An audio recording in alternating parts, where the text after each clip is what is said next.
বাংলাদেশ থেকে ভারতের ত্রিপুরায় যাচ্ছে মাছ, আসছে মাদক।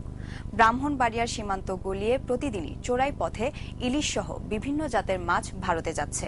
আর এর পরিবর্তে চোরা কারবারিরা দেশে আনছে ফেন্সিডিল, গাঁজা, ইয়াবা সহ বিভিন্ন মাদকদ্রব্য। এজন্য সংশ্লিষ্ট আইন প্রয়োগকারী সংস্থাগুলোকে দায়ী করছে স্থানীয়রা। ব্রাহ্মণবাড়িয়া প্রতিনিধি মীর মোহাম্মদ শাহিনের রিপোর্ট, জানাচ্ছেন রত্না জামান। প্রতিবেশী দেশ ভারতের ত্রিপুরায় বাংলাদেশের মাছের চাহিদা প্রচুর।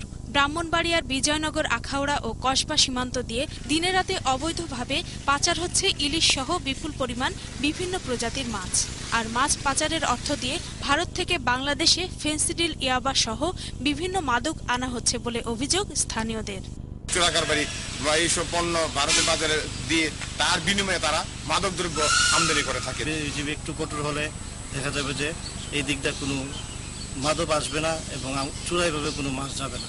এদিকে চোরাই পথে মাছ পাচার হওয়ায় আমদানি কমে যাচ্ছে বলে জানালেন বৈধ মাছ ব্যবসায়ীরা। ইলিশ মাছ ভারতের বাজারে 6 লাখ, ভারতের আমরা খাই বাংলাদেশের 600 টাকা কেজি, 200 টাকা কেজি খেতে পারি। চোরাই পথে মাছগুলো যাওয়াতে আমাদের এক্সপোর্টে আগের তুলনা প্রায় 4 ভাগের 1 ভাগ এক্সপোর্টের পরিমাণ বাড়ছে। তবে সীমান্তে বিজিবি ও পুলিশের চোখ ফাঁকি দিয়ে চলে চোরা কারবার। চোরাচালান রোধে তৎপরতা অব্যাহত আছে দাবি আইন শৃঙ্খলা রক্ষাকারী বাহিনীর।